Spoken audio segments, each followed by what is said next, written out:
নমস্কার, আমার নাম পঙ্কজ শর্মা। আমার নাম চন্দনা রয়। আমরা হেলথ ইন্স্যুরেন্স দেখুন একটা মানুষের জীবনে খুবই তো একটা উপকারী জিনিস। যতটাই বিয়ে জিনিসটা উপকার ততটা কিন্তু ততটাই দরকারি কিন্তু আমাদের হেলথ ইন্স্যুরেন্স।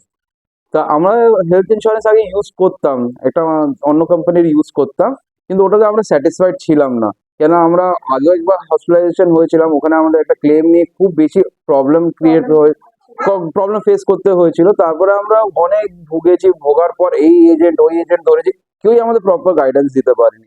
তারপর অনেকদিন রেগে মেগে একদিন রাত্রিবেলা মোবাইল ঘাঁটতে ঘাঁটতে এই দাদাকে আমরা খুঁজে পেয়েছিলাম আমাদের বাড়ির পাশে। ইনফ্যাক্ট কি আমাদের বাড়ির পাশে আছে এই দাদা, আমরা তাকে জানতামও না।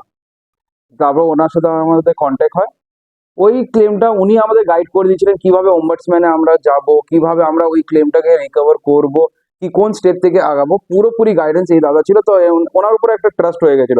আমি বলেছি মানে এটা একটা তৈরি ট্রাস্ট বিল্ড আপ হয়েছিল। হেল্প করা হয়েছিল যার জন্য। হ্যাঁ, তারপরে আমরা ঠিক করেছিলাম যে আমাদের পরের যে রিনিউয়ালটা আসবে আমরা ওই কোম্পানিটা ছেড়ে আমরা এইচডিএফসি আর্গোতে আসবো। শুনেছিলাম সবার কাছে এইচডিএফসি আর্গো সত্যি খুব ভালো কোম্পানি। তার ফলটা এবারেও পেয়েছি, কেন এই রিসেন্টলি আমাকে অ্যাডমিট হতে হয়েছে বাঘাযতীনের কাছেই একটা হসপিটালে। সামান্য পেট ব্যথা নিয়ে অ্যাডমিট হয়েছিলাম, মারাত্মক পেন।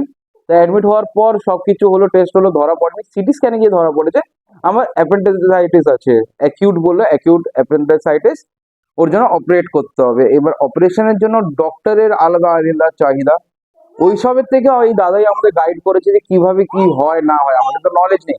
অ্যাপেন্ডিক্সের অপারেশন মানুষের লাইফে ফার্স্ট টাইমই হয়। এবার ডক্টরের চাহিদা মানে রীতিমতন হচ্ছে গিয়ে ওরা প্যাকেজ বেঁধে রেখেছে।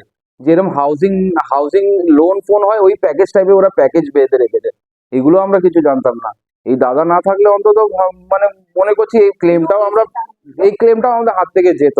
কিন্তু এই দাদার জন্য বিশ্বাস করুন, না বললে রাত 12টার সময় অব্দি ফোন করে জ্বালিয়েছি, 1টার সময় জ্বালিয়েছি। উনি বিরক্ত ভাব নেই যে ফোন করে যে হ্যাঁ কি হয়েছে বলুন, ওই জিনিসটাও নেই। সবসময় হ্যাঁ বলুন কি হলো, কতদূর কি হলো, সবসময় জিজ্ঞাসা জিনিসে থাকে, বিরক্ততে থাকে না। হ্যাঁ, হাসি মুখে। এই কি উনি এটাও বলেছে রাত 11টার সময় যদি দরকার পড়ে বলুন, আমি কি আসবো আপনাদের গাইড করে দেওয়ার জন্য। আমরা বলি না, ফোনে যতটা গাইড হচ্ছে হোক না, যদি দরকার পড়ে আপনাকে অবশ্যই ডেকে নেবো।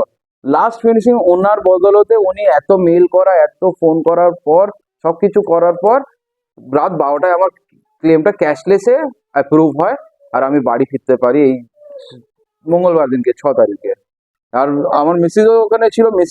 আমি তো পুরো বেডে, যেহেতু আমি এই জিনিসগুলো হ্যান্ডেল করি, আমি করতে পারছি না, আমার হাতে ডিভাইস নেই, কিচ্ছু নেই, যেহেতু হসপিটাল অ্যালাউ করেনি। মিসেস পুরোটা ওনার সাথে একদম কন্ট্যাক্টে ছিল। মেসেজই পুরো ওনার সাথে থেকে কিভাবে কি প্রসেস করতে হবে দাদা এক স্টেপ বাই স্টেপ মেসেজকে শিখিয়ে দিয়েছিলেন।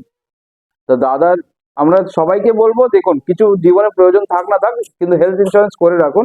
আর হেলথ ইন্স্যুরেন্স করা মানে এই না যে একটা পলিসি কিংবা যে কোনো একটা পলিসি নেওয়ার দরকার, অনলাইনে পাওয়া যাচ্ছে এত পলিসি, একটা পলিসি তুলে নিয়ে নিলাম, একটা তো রইলো, তা না।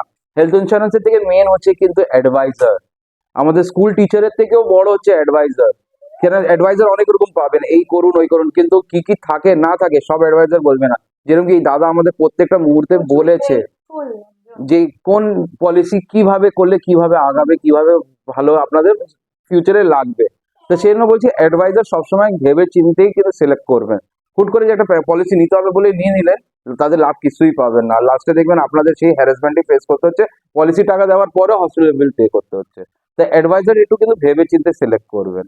যেরকম আমরা এই দাদাকে অনেক খুঁজে লাকিলি বাই লাক পেয়ে গেছিলাম।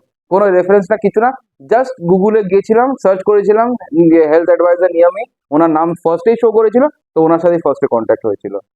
আজকের মতন এইটুকুই রাখলাম, এইটুকুই বলা ছিল। ধন্যবাদ দাদাকে, অসংখ্য ধন্যবাদ আমাদের এতটা হেল্প করে দেওয়ার জন্য।